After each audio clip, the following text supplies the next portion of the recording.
सोने और चांदी के रेट में भारी गिरावट आज शुक्रवार को भी लगातार दूसरे दिन जारी है और ऐसे में सोने और चांदी की अगर रेट की बात की जाए तो इसमें काफ़ी बदलाव देखने को मिल रहा है। एमसीएक्स पर चांदी में सुबह 9 बजे की अगर हम बात करें तो 15,000 रुपये प्रति किलो गिरावट आई है। वहीं चांदी का रेट अब 2,29,872 रुपये पर आ गया है। एमसीएक्स पर चांदी में 6% का लोअर सर्किट लगा है। वहीं गोल्ड में भी आज गिरावट देखी जा रही है। गोल्ड में 0.82% की गिरावट दर्ज की जा रही है और इसी के साथ सोने का भाव अब 1,50,675 रुपये प्रति 10 ग्राम पर पहुंच गया है।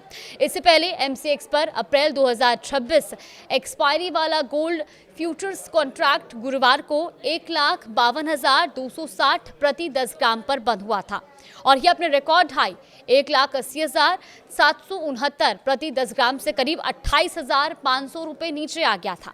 हालांकि एक बार फिर गुरुवार को घरेलू बाजार में एमसीएक्स गोल्ड के भाव में हल्की तेजी देखने को मिली, तो वहीं एमसीएक्स पर चांदी की कीमत 2,46,452 प्रति किलो पर बंद हुई, जो अपने ऑल टाइम हाई 4,20,048 रुपए प्रति किलो से करीब 1,73,500 रुपए कम है।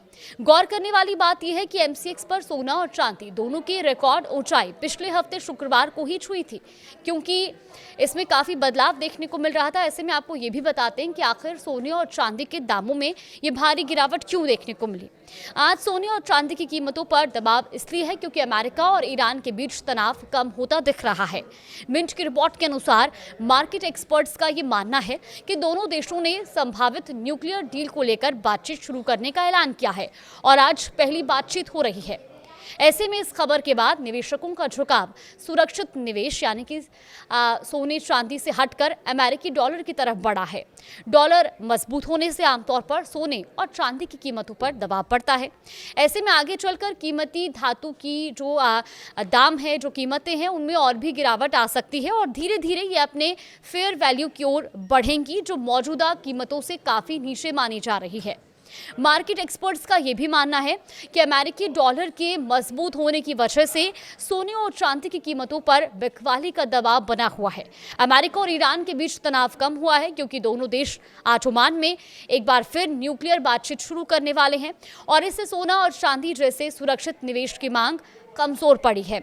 ऐसे में आने वाले दिनों में ये उम्मीद जताई जा रही है कि सोने और चांदी के भाव में एक बार और गिरावट देखने को मिल सकती है और धीरे धीरे ये अपने सही भाव यानी कि फेयर वैल्यू तक भी पहुंच सकते हैं।